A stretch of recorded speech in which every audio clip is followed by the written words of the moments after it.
이제 오늘 하나님의 말씀 함께 보겠습니다. 하나님의 말씀은 마태복음 11장 7절로 15절의 말씀입니다.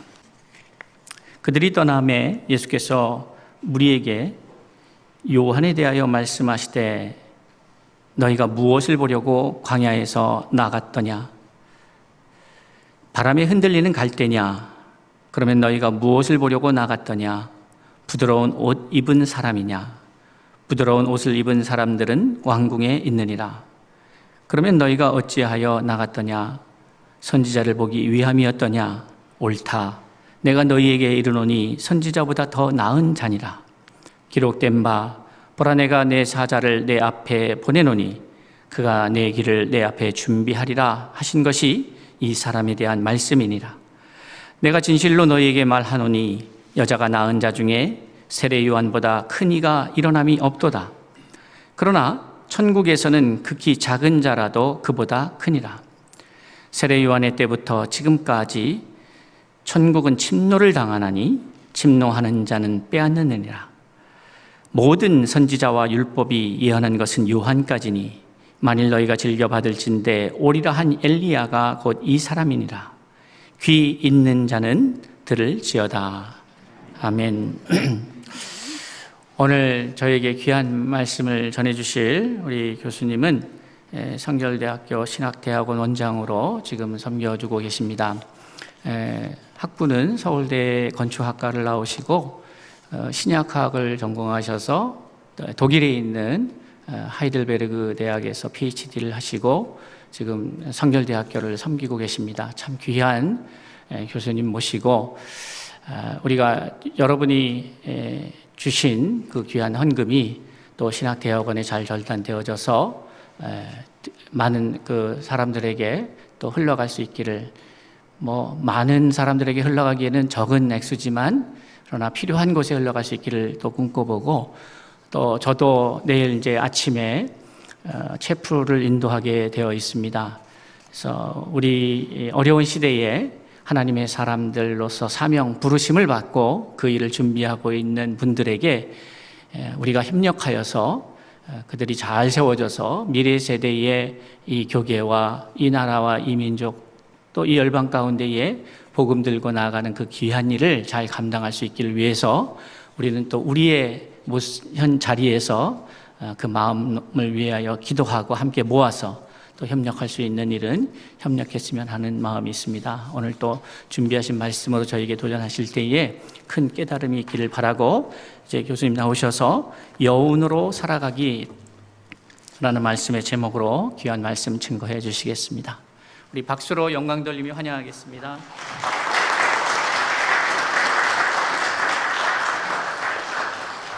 반갑습니다, 여러분. 이렇게 귀한 주일 예배 자리로 이렇게 말씀의 강단에 초청해 주셔서 목사님과 성도님들께 진심으로 감사를 드립니다.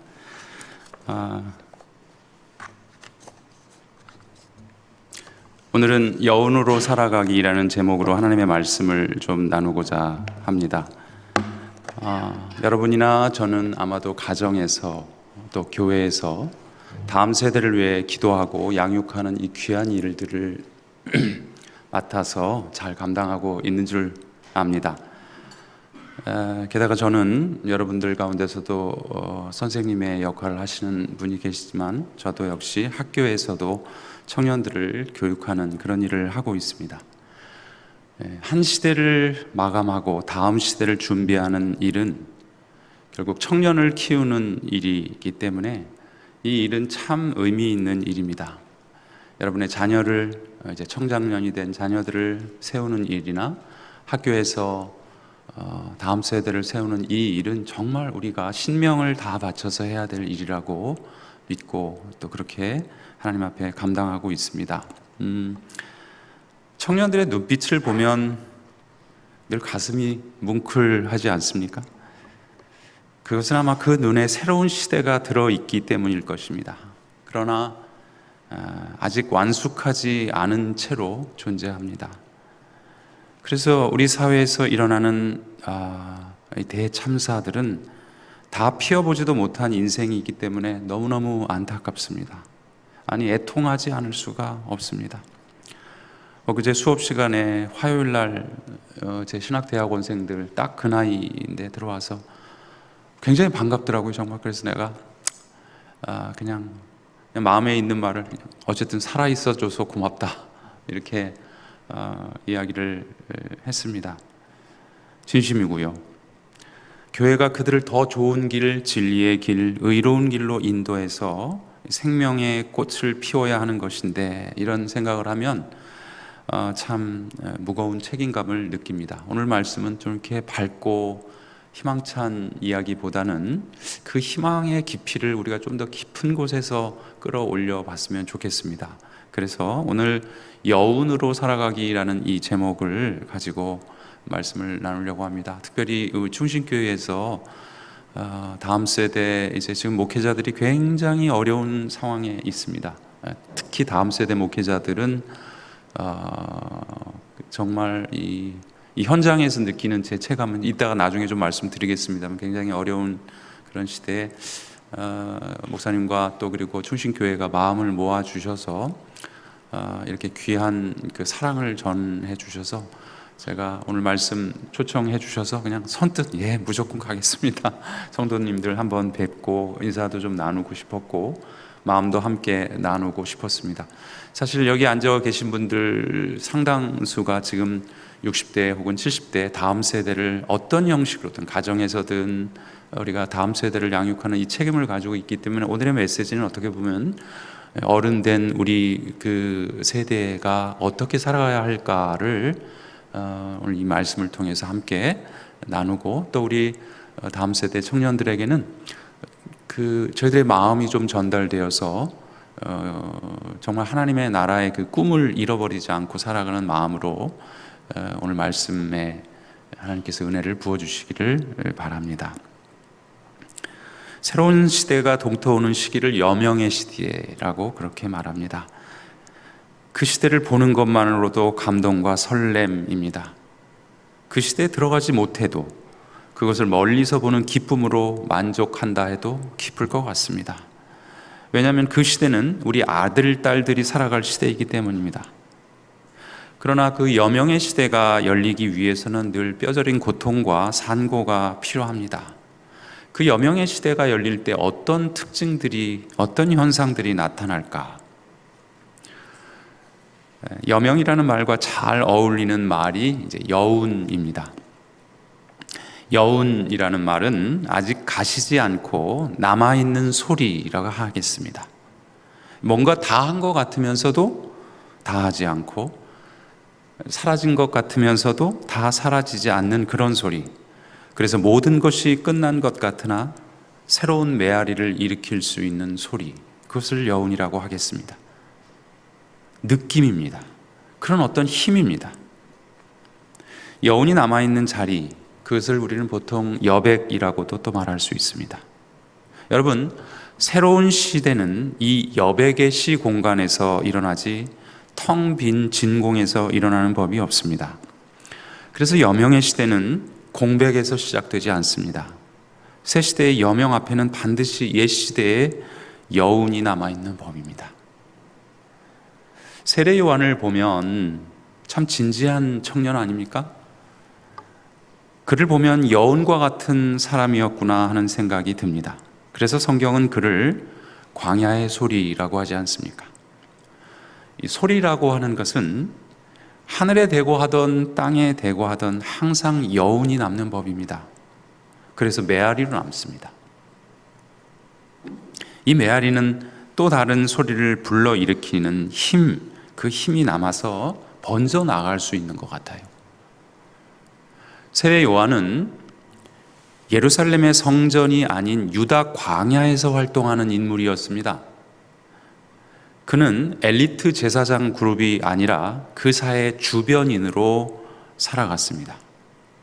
그래서 한번 생각해 보면 죄 용서를 시행하는 것이 어디겠어요? 당시에 성전이겠죠. 요즘과 같은 교회가 아니라 중앙 성전 딱 하나 예루살렘 성전이었을 텐데, 그 죄 용서를 성전이 아니라 요단 광야에서 죄 사함을 위한 회개의 세례를 베풀었던 것입니다. 주류 사회와는 다른 방식으로 일하고 있었던 것이지요. 그런데 이 비주류로서 주변인으로서 이 활동을 했던 이 광야의 소리는 온 유대야 지역을 흔들어 놓고야 말았습니다. 그야말로 여백의 시 공간에서 여명의 시대를 살아간 여운, 그가 바로 광야의 소리 아니겠습니까? 요한, 그는 자기가 스스로가 본론이 아니라 서론임을 너무 잘 알고 있었던 것 같아요. 그래서 내 뒤에 오실 자가 있다라는 사실을 분명히 알고 자신은 사라질 소리라는 것을 자각하고 있었습니다. 여러분, 누가 본론이 되고 싶지 서론으로 끝나고 싶겠습니까? 누가 끝까지 남고 싶지 사라질 존재이고 싶겠습니까? 사람들은 끝까지 사라지지 않으려고 합니다. 끝까지 남으려 합니다. 그러나 사람과 세상의 실상이 그렇게 끝까지 남아지지 않는 것 같습니다. 바울은 고린도후서 5장 4절에서 우리의 몸은 사라지고 영원한 부활을 덧입을 것입니다, 이렇게 말하고 있습니다. 또 보이는 것은 사라지고 보이지 않는 것은 영원합니다 라고 말씀하고 있습니다. 사람과 인생이란 이 땅에 남으려 한들 남겨지지 않는 것입니다. 인생을 길게 살아도 악착같이 살아도 사람들에게 머리털 하나 움직이지 못할 만큼 아무 영향을 주지 못한 사람이 있습니다. 그러나 짧게 살고 순박하고 물 흐르듯 살아도 사람들과 세상에서 진실과 여운으로 남는 사람이 있습니다. 장기려 박사님을 생각할 때마다 늘 그런 생각을 해요. 제 짧은 지식으로 볼 때도 오늘날 한국의 이 놀라운 그 의료보험 시스템이 부산에서 그 청십자라는 그 시스템을 해서 그 지금 고신대학이죠, 의과대학, 거기서 이 그 의료 그 상호 협동조합 시스템을 만들었던 것을 이제 박정희 대통령이 아마 우리나라 건강보험료를 이렇게 할 때 이렇게 좋은 것이 있냐 해서 하나의 모델로 삼았던 것으로 그렇게 제가 좀 배웠어요. 그분은 북한에 자기 아내를 6.25 때 자기 홀라 이제 이별을 하고 내려와서 그래서 평생 결혼하지 않으면서 이 땅의 환자들을 돌보았던, 그리고 그렇게 돌아가신 모습들을 보면 참 소리 없는, 참 여운과 같은 존재구나, 그런 생각을 합니다. 참 순박하고 그렇게 평생을 주님 앞에 충성했던 사람인 것 같습니다. 여러분은 어떤 사람이 되시렵니까? 광야의 소리, 요한. 우리는 그 여운을 들어야 합니다. 우리가 이 땅에서 영원히 남을 자가 아니요 사라질 존재이고, 그래서 사라지지만 영원한 것으로 세워질 수 있는 존재라는 것을 우리가 믿음 안에서 분명히 좀 확신했으면 좋겠습니다. 우리가 믿는다는 건 그거잖아요, 그죠? 우리의 존재가 여기서 끝날 것이 아니라 우리의 믿음과 우리의 씨앗과 이것이 장차 디아스포라와 같이 흩어져서 어느 곳에서 생명의 놀라운 번식과 그 힘을 발휘할지 모르지만 하나님께서는 반드시 그 생명의 역사를 그렇게 남겨두시고 일으키신다라는, 이걸 믿는 게 우리 그리스도인들이라고 생각합니다. 그래서 이 땅에서는 정말 하나님의 능력으로 그 생명의 능력이 그렇게 살아남아서 하나님의 때에 일으켜 주신다고 한다면 여러분과 제가 믿고 죽어야 됩니다. 믿고 다음 세대를 위해서 죽을 각오가 된다면 하나님께서 반드시 한 알의 밀알이 그대로 있으면 그냥 사라질 것이지만 썩어서 죽기를 각오하고 죽는다면 반드시 하나님께서 생명의 역사를 일으켜 주실 것이다. 이 믿음을 우리가 진짜 소유하고 이제부터는 말이 아니라 그렇게 작정하고 살기를 다짐합시다. 우리 여러분한테만 얘기하는 게 아닙니다. 이것이 바로 우리의 믿음이어야 될 것입니다. 세례 요한은 여명의 시대를 살아갔던 사람입니다. 한 시대가 마감되고 새로운 시대가 열려지는 이 시기, 참 이때 우리가 지금 느끼고 있는 그런 위기감이라는 것이 이 시대의 위기, 교회의 위기, 복음의 위기, 진리의 위기라는 것이 바로 이런 여명의 시대라고 생각할 수 없겠습니까, 여러분? 지금은 끝나는 시기가 아니라 하나님의 나라의 놀라운 생명력이 발휘될 시기이기 때문에 이렇게 우리가 심각한 혼돈과 어려움과 그리고 위기를 겪는다. 저는 그렇게 믿고 살아갑니다. 예수님이 열어가실 하나님의 나라, 그게 동터올 거기 때문에 이렇게 어렵다라는 거예요.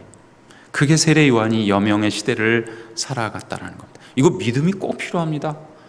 좌절한 것은 말이죠, 지금이 여명의 시대가 아니라 몰락의 시대다라고 그렇게 생각하기 때문에 그러는데, 우리에게 그리스도를 믿고 하나님 나라에 대한 신앙이 있다는 것은 바로 하나님께서는 우리 인간이 아무리 사악하고 인간의 아무리 제도와 모든 것들이 사악하다 할지라도 하나님의 그 의지와 뜻으로 반드시 여명의 새 시대를 열어주신다.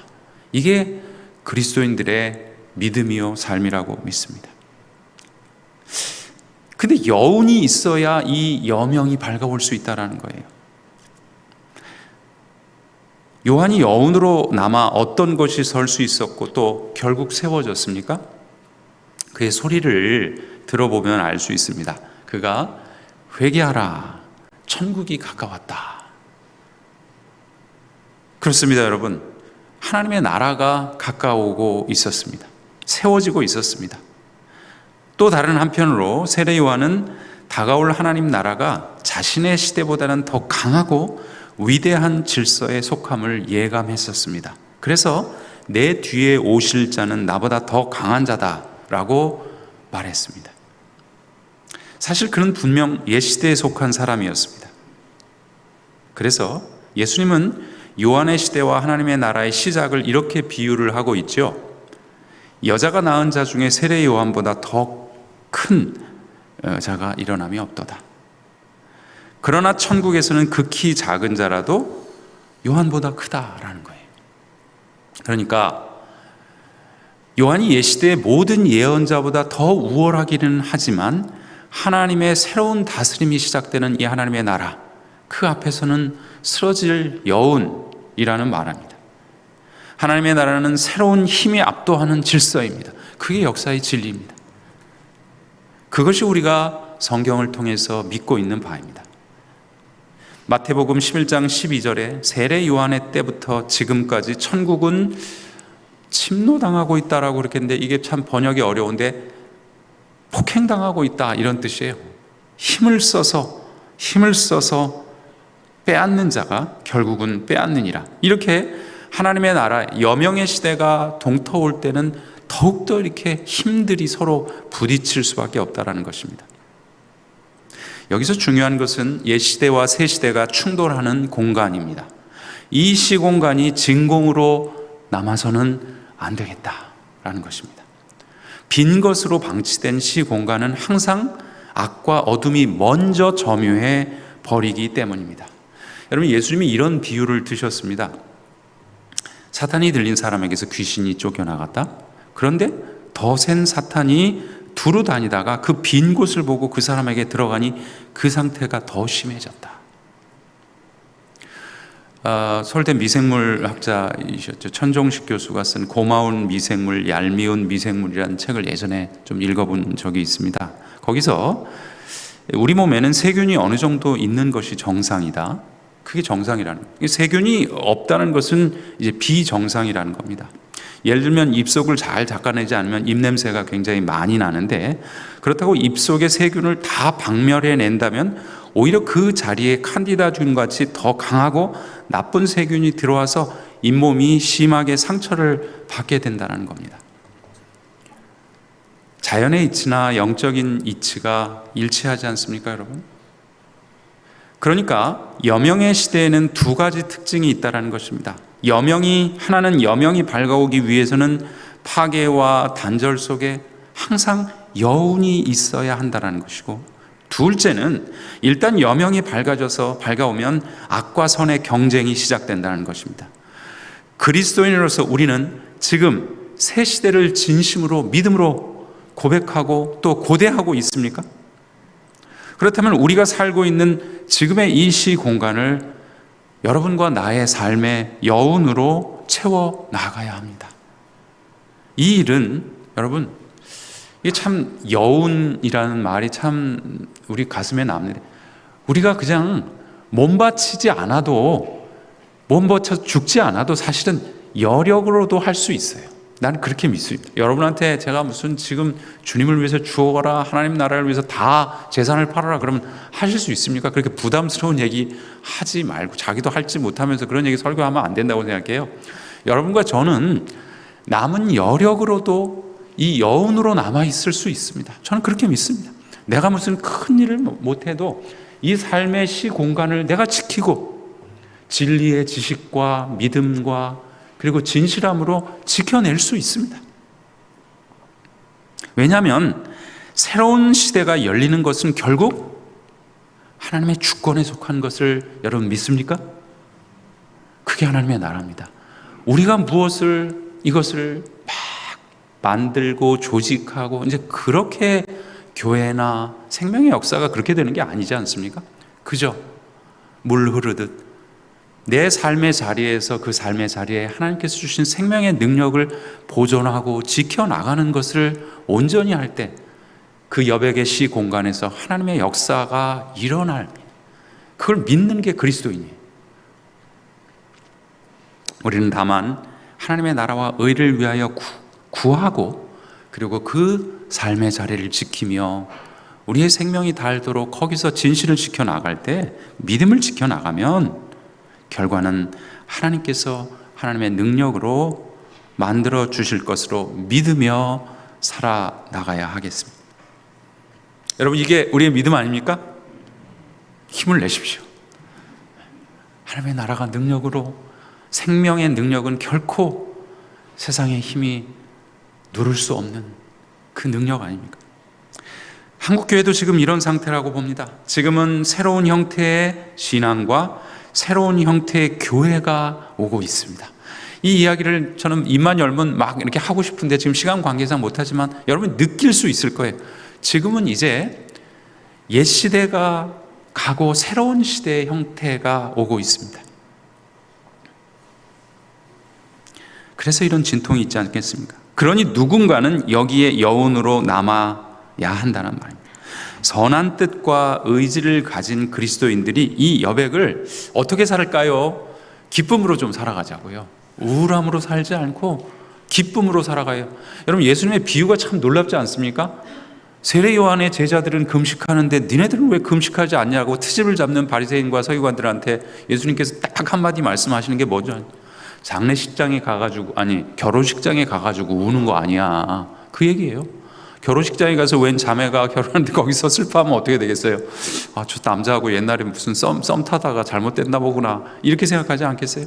지금은 메시아적 연회의 잔치가, 우리의 주님께서 왕이 되셔서 그분과 함께 비록 고난이 있지만, 전쟁의 포화가 있지만 그곳에서 기쁨으로 살아가야 할 시기입니다. 믿습니까, 여러분? 얼굴을, 그리고 마음을 기쁨과, 그리고 이 기쁨이 힘이기 때문에, 생명의 힘이기 때문에 이 고난의 시대를 살되 기쁨으로 사는, 이게 저는 능력이라고 생각합니다. 제 제자들한테 하는 얘기가 늘 얘기해요. 이제는 목사들이 호의호식하는 그런 시대, 내가 목사 되려고 대학을 졸업하고 신대원 갈 때는, 이런 얘기 자꾸 해서 미안한데, 그 당시에 정말 유명 여자 대학에 이화여대 여대생들이, 목사 후보생들이 결혼 후보감으로 3위였어요, 진짜. 의사, 변호사, 그 다음에 이제 스카이대를 나오고 이제 신학대학원을 나오면 진짜 결혼 후보 3위감이었어요. 그러니까 가짜들이 이렇게 많을 것 같아요. 저도 가짜인지 제가 늘 고민이 많아요. 내가 그것 때문에 목사가 된다고 신학을 한다고 그러지 않았을까? 근데 지금은 고난의 자리로 들어와 있어요. 그러니까 진짜가 있을 수 있어요. 우리 그리스도인들 가운데서도 이제는 가짜는 여기 안에서 더 영향력을 받고 생명의 능력을 저기 해야 되지만, 가짜는 또, 그리고 이제 쭉정이들은 교회에서 이제 흩어질 때가 됐다고 생각합니다. 그게 그게 교회의 순결성을 지켜나갔던 하나님의 방식일 수도 있습니다. 여러분, 교인들이 줄어들었다고 너무 걱정하지 마십시다. 우리가 예수 믿는 생명의 능력이 수에 있지 않다는 것을 믿고 있다면, 진리에 있는 것이고 생명의 능력에 있는 것이라면, 너무 그렇게 사회적인 분위기나 이런 것 때문에 그런 것이 아니라 지금이야말로 오히려 예수 진리에 더 깊이 들어갈 때라고 생각해요. 제가 어제는 저는 이제 저희 자녀들을 이제 어쨌든 양육해야 되기 때문에 어제 밤에는 매주 이제 가정 예배를 드리는데, 어제는 제가 좀 심각했어요. 그래가지고 박대영 목사님이라고 참 광주 소명교회 굉장히 아주 레디컬하신 분인데, 그분이 복음의 본질을 정확하게 재신학하고 너무 일치가 되고, 그래서 그걸 1시간 10분짜리를 밤 10시에 가정 예배를 들으면서, 오늘은 아빠가 매우 심각하다. 나는 지금 딴 사람 얘기하는 게 아니라 너와 나의 신앙의 문제라고 생각한다. 그래서 구원에 이르는 믿음에 대해서 유튜브를 틀어놓고 같이 1시간 10분 동안 보고 12시까지 같이 토론을 하면서, 너희들이 가지고 있는 믿음이 무엇이 잘못됐는지 그냥 여기서 나는 지금 예수를 믿습니다, 그걸로 땡 끝나고 천국행 보험증권 가지고 그냥 죽을 때 그냥 가서 이거 제출할 준비나 하고 있는 이 믿음은, 이거 복음을 심각하게 오용하는 겁니다. 남용이나 오용이 아니라 가짜 복음입니다. 복음은 예수를 믿는 지식에 대한 그런 단순한 인정이나 고백을 넘어서 충성됩니다. 우리나라에서 신약성서 학자로 제가 늘 얘기하는 정말 가장 불행한 번역이 믿음입니다. 피스티스는 입으로 고백하고 지식의 암, 그거와 함께 충성되면, 하나님에 대한 충성됨, 이겁니다. 복음에는 하나님의 의가 나타나서 믿음으로 믿음에 이르게 하나니. 자, 믿음으로 믿음에 이르게, 이게 참 애매한 얘기 아닙니까? 이게 무슨 동어방도. 여기서는 복음에는 하나님의 의로움이 나타나서 믿음, 그리스도의 신실함을 통해서 믿음에 이르렀다. 우리의 믿음에 이르게 된. 우리가 믿음을 갖게 되는 것은 예수께서 자기를 보내신 그 하나님의 그 사명과 그 구속사적인 그 놀라운 섭리에 목숨을 걸고 충성을 했던 거예요. 피스티스라는 것은 충성이라고, 성령의 9가지 열매, 사랑, 온유, 절제, 믿음, 그리고 충성이 나오는데 그게 피스티스예요. 피스티스라면 그냥 믿음이라고 번역될 수 있는 말이 아니라 충성함, 충성됨, 신실함인데, 이 믿음이 오늘날 변질되어서 내가 예수 믿습니다, 아멘 하면 그걸로 구원에 이르는 믿음으로 알고 있는 이 가짜 복음으로. 그러니까 어제 제가 제 딸이 너희들 피드백을 한번 얘기해봐라 그랬더니 굉장히 중요한 얘기를 하더라고요. 아빠, 오늘 얘기 들어보니까 젊은 애들이 오히려 이렇게 되면 말이 될 것 같아. 그게 무슨 소리냐면, 지금 우리 이제 나이 드신 우리 세대들이 믿고 있는 그 복음은 예수 믿고 축복받는다라는 거예요. 그죠? 근데 젊은 사람들의 그 논리에 의하면은, 어떻게 저런 걸 믿어? 참 신기하다. 어떻게 저런 논리를, 저런 사상 체계를 믿어서 매주일 교회를 가고 11조를 하고 그렇게 살아갈 수 있는 가정을 크리스찬으로 구성하는, 너무 복음의 밀도와 복음의 사상적인 이 깊이가 너무 일천한 거예요, 사실. 여러분, 우리가 믿고 있는 이 지금 그 반쪽짜리 복음 가지고는 다음 세대를 절대 전도할 수 없습니다. 그러니까 그런 거예요. 예수 믿고 죽고 그 진리의 삶과 죽음을 바쳤던 그 그리스도를 믿는 참다운 믿음, 신실함, 충성됨, 이거라면 말이 된다라는 거예요. 다만 내가 갈지 안 갈지는 고민을 좀 해봐야 되겠다라는 거예요. 젊은 우리 친구들은 말이 되고, 이게 진짜 진리인데 나는 진리 싫어. 그러면 싫은 것이고, 근데 그 진리는 확실한 것 같네. 근데 나는 싫어. 이렇게 선택은 그들에게 맡기고, 복음은 복음답게 말을 할 때 거기에서 놀라운 역사가 일어나는 겁니다. 그런데 이 복음이 타협되기 시작한 지난 한 세대 동안 오늘날 우리의 믿음이 신실했긴 했지만 그 복음이 축복과 그리고 행함과 신실함이 없는, 그리스도에 대한 충성됨이 없는 것으로 오늘 계속 나간다면 가망성이 없습니다.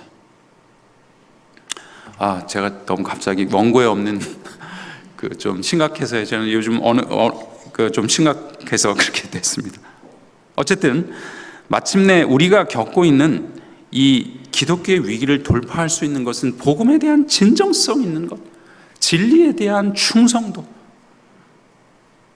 그것이 필요하다라고 생각합니다. 세례 요한은 그렇게 살았습니다. 세례 요한은 어떻게 여운으로 이 여명의 시대를 살아갔을까요?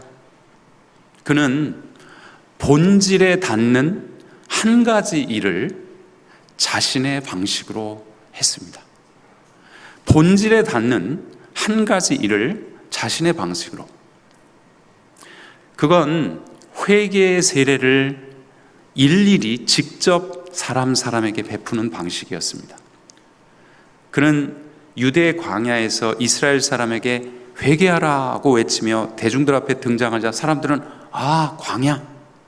그럼 뭘 느끼겠어요? 당시의 사람들이? 이거는 이스라엘이 회복되는 새로운 시대가 오고 있구나. 그냥 딱 느끼는 거예요. 왜? 구약 성경에 이사야 40장에서 말했듯 또 에스겔서에 얘기했던 광야에서 무슨 소리가 들리면 이건 메시아의 시대가 도래하고 뭔가 이스라엘에게 이제 이 고난과 그리고 이방인들로부터 지배한 압제의 시대로부터 뭔가 하나님의 새로운 통치가 오는 거다라는 사인을 그리고 너무 기다렸어요. 여러분 찬송가 104장에 보면은 고도소서 임마누엘, 이 귀한 찬송인데, 이스라엘 찬송인데 메시아의 시대가 무르익을 그때 세례 요한이 딱 나타났자 무슨 얘기인지 아는 거예요. 말 안 해도 광야에서 저 친구가 무슨 얘기를 하는지 아는 거예요. 그때 필요한 게 뭐였습니까? 회개였습니다. 돌이키는 것이었습니다. 그래서 회개하라라고 외쳤고 그게 당연히 make sense. 새 시대가 열리기 위해서는 하나님의 백성의 회개밖에 없다라는 거 너무 잘 아는 거예요. 선택은 그들이 하다 할지라도 복음의 본질은 회개라는 것을 그들 회개하지 않고는 새로운 시대를 영접할 수 없는데 그거를 바꾸어서 그냥 믿으세요. 믿는 게 다예요. 그거 아닙니다. 그런데 더 중요한 건 뭐냐? 이 회개가 뭐냐? 하나님의 나라는 본질적으로 회개에서 시작하는데 무엇보다도 하나님의 백성의 회개에서 시작합니다. 이미 구원받은 사람들의 회개에서 시작한다는 거예요. 왜냐하면 회개라는 게 무슨 뜻일까요? 회개는 예언자들의 전용어예요. 구약의 예언자들이 썼던 전문 용어인데 슈브라고 하는데 그거는 옛 관계로 돌아가라는 거예요. 자, 돌아가라. 어딜로 돌아가라는 거냐? 하나님과의 언약 관계를 그들이 깨어서 지금 이 지경이 됐다라는 거예요. 지키지 않아서. 신실하신 하나님의 사랑은 끊임없이 이스라엘을 사랑했고 그들을 지켜주고 그들을 막아내고 계속 울며 기다리고 있지만 그들이 그 관계를 깨고 다른 곳으로 가고 있기 때문에 회개라고 하는 것은 이스라엘 백성이 옛 계약 관계로 다시 돌아가는 것을 회개라고 합니다. 다시 말해서 회개하라라고 하는 것은 지금 우리가 회개해야 됩니다. 내가 회개해야 됩니다. 목사가 회개해야 됩니다. 장로님들이 회개해야 됩니다. 이거는 더할 말이가 없어요. 하나님의 백성된 사람들이 회개하지 않으면 새 시대 앞에서 문턱에 걸려 넘어지고 맙니다. 새 시대는 그렇게 한 사람 한 사람의 변화에서 돌이킴에서 시작될 수 있습니다. 요한은 이 회개의 상징으로 다른 사람을 물에 잠기게 하는, 이게 굉장히 낯선 거예요. 옛날 이 세례라는 것이 어디서 유래했냐면 정결례라고 해서 이스라엘 사람들은 미크베라고 해가지고 이 목욕통 같은 데서 계속 씻고 또 씻고 자기가 들어가서 씻는 거거든요. 근데 세례 요한은 어떻게 해요? 가서 씻고 와. 그게 아니거든요. 일로 와. 물에 잠기도록 해서 물속에 푹 잠겨서 죽었다가 다시 일어나는 이런 세례를 베푸는 거예요. 그러니까 세례는 자신이 자신을 씻고 또 반복할 수 있는 그런 유대교의 세례가 아니라 타인에 의해서 세례를 받는 거예요. 또 반복할 수 있는 것이 아닙니다. 여러분 세례 두 번 받으신 분 있어요? 어떤 청년들 보니까 저 군대 가서 초코파이 먹으려고 세례 받았는데요. 그리고 교회 와서 다시 받고 그러나요? 아닙니다. 세례는 한 번만 받는 겁니다. 그래서 이런 독특한 세례를 했던 이 요한 앞에 별명이 붙은 게 세례자, 호바티스테스라고 하는 세례자 요한이라는 별명이 붙은 거거든요. 그는 오직 한 가지 일, 곧 회개의 세례를 베품으로써 여명의 시대를 준비했습니다. 그는 여러 복잡한 일을 하지 않았습니다. 오직 한 가지 일, 세례운동, 회개운동을 펼쳤고 그것으로 여운으로 살아갔던 것입니다. 저는 로스트로포비치를 생각할 때마다 세례 요한을 연상합니다. 그는 구소련 아제르바이잔 출신인 우리 시대 최대의 첼리스트였습니다. 자유로운 예술과 생활을 갈망하며 국경 없는 예술가를 선언하며 소련을 넘어 전 세계를 언론과 예술의 자유를 호소하고 다녔습니다.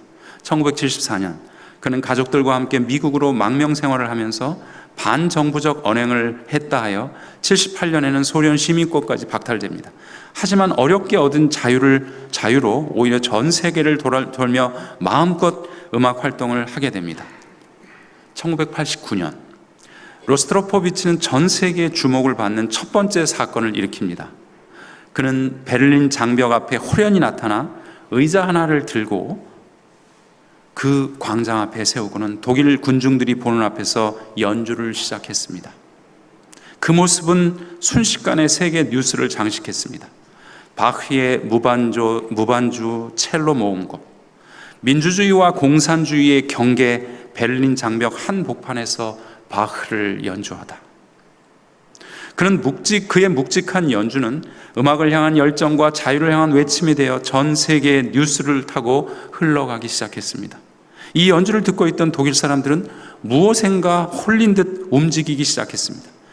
영화처럼 얼마 뒤 베를린 장벽이 무너졌고 독일이 통일되었습니다. 그리고 91년 전 세계의 주목을 받는 두 번째 사건이 일어납니다. 구소련의 공산체제를 신봉하는 강경파 공산주의자들이 쿠데타를 일으켜 고르바초프의 새로운 공화국 정부를 전복시키려고 했습니다.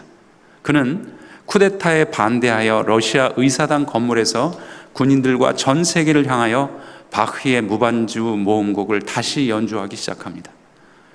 흩어졌던 소련의 국민들이 그 선율에 감동하여 캄캄한 의사당으로 돌아와 스크럼을 짜고 그를 보호합니다. 군인들도 귀를 기울였습니다. 세계 언론은 다시 이 현장을 주목했습니다. 그리고 3일 후 쿠데타는 종료되고 군인들은 물러갔습니다. 그는 이렇게 회고합니다. 그때는 내 생애 최고의 순간이었다. 로스트로포비치는 80세를 일기로 세상을 떠났지만 지금 전쟁의 포화 속에서도 바흐의 첼로 무반주 모음곡과 함께 여운으로 살아 있습니다. 지금 이 전쟁의 포화 속에 소련 어디 붉은 광장에서 또 다른 그 여운이 살아 움직일 수 있기를 기도합니다. 여러분, 우리가 이렇게 위대한 삶의 여운으로 남지는 못해도 우리는 하나님의 나라 그 통치가 내 삶에서 회복될 것을 믿고 살아야 됩니다. 믿고 살아야 됩니다. 믿고 산다는 것은 그냥 지식적으로 그냥 믿는 것이 아니라 믿으면 그대로 가야 되는 거거든요. 믿는 대로 살아야 되는 거거든요. 그걸 버리는 것은 신앙을 버리는 일입니다. 문제는 지금이 그 여명의 시기냐? 그렇다면 내 일상에서 무엇의 진실을 담겠느냐입니다. 그리스도인의 삶은 결국 무엇을 생각하느냐, 무엇을 믿느냐, 무엇을 가장 귀하게 여기며 사느냐, 이것으로 하나님 앞에 우리는 서게 될 것입니다. 여러분, 우리는 본질에 닿는 한 가지 일을 함으로 우리의 인생을 살아 여운으로 남으면 족할 것입니다. 교수님은 뭘로 사시나요? 저는 사랑하는 우리 제자들, 우리 목사들을 가르치기 위해서 삽니다. 이들은 지금 일하는 목회자로 2중 3중의 알바를 하면서 목회 자리가 없어서 일하는 목회자가 전로안이 되어 살아갑니다. 이들을 생각하면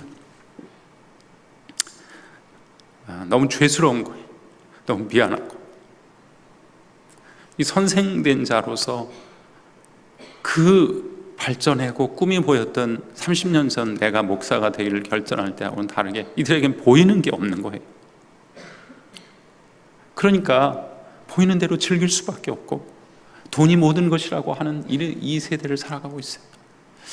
근데 참 감사한 것은 그래도 20년 전에부터 제가 성결대학에서 하면서 한 친구가 하나 있어요. 지금 양주 사김의 교회, 제가 한 5분만 더 해도 되겠죠?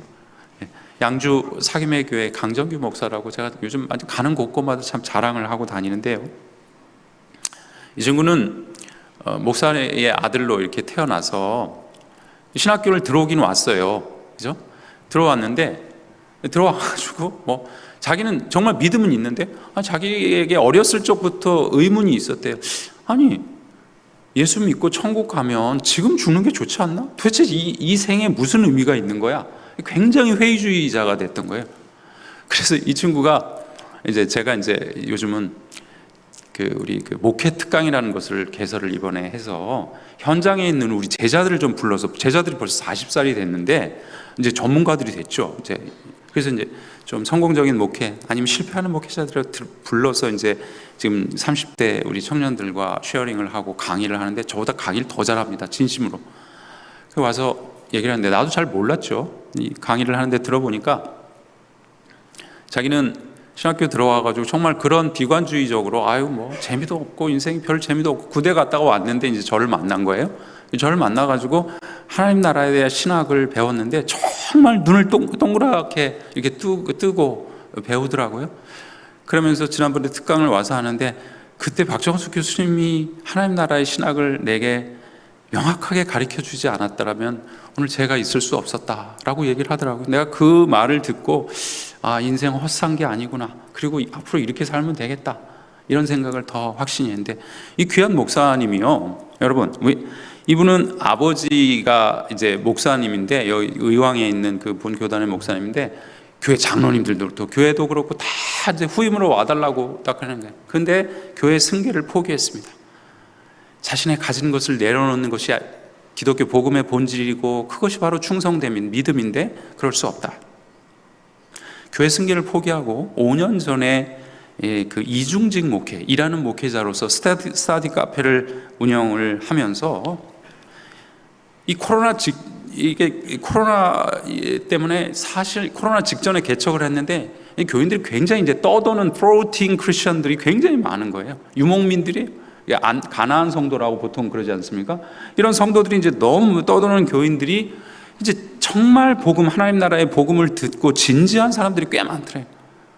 그래서 이 목사님이 이 떠도는 가나안 성도들을 교회 구성원, 교회 공동체의 구성으로 세워가기 시작해서 일하면서 스타디 카페를 운영하면서 여러분 좀 놀라운 일인데요. 지금 150명 정도의 성도들이 양주에서 사김의 교회에 있어요. 숫자가 중요한 게 아니라 양주에 있는 사람들이 대부분 어떻게 하면 부동산 잘 사가지고 강남으로 이사할까, 이런 동으로 이사올까 그 생각하고 있었는데 지금은 정말 성도들이 양주에서 살기로 거의 얘기를 하네요. 그리고 이 교회 구성원들이 60세 이상은 8명밖에 없어요. 그리고 이 교회의 특징이 뭔 줄 아십니까? 이 교회의 특징은 직분이 없는 교회 공동체예요.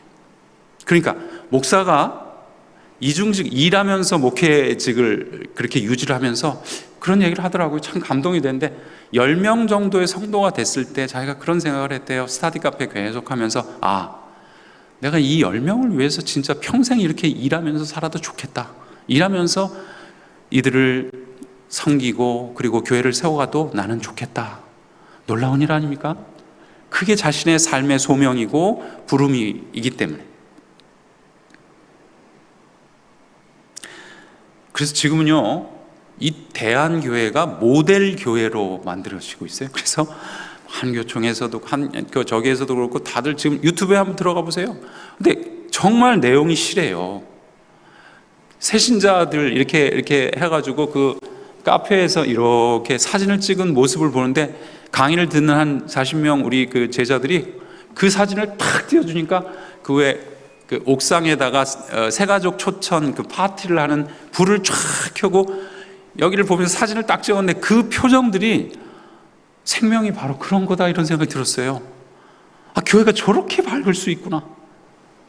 그리고 더 장한 것은 이제 더 이상 부동산을 통해서 교회를 늘려가는 건 자기들 이제 여력도 없고 교인들이 그렇게 할 수 없으니까 분립 개척을 위해서 우리 목회 특강에서 이제 인턴십을 이렇게 해서 한 명을 뽑아서 이렇게 그 지금 같이 간사로 일을 하다가 교회를 분립 개척하는 일들을 하고 있다는 거예요.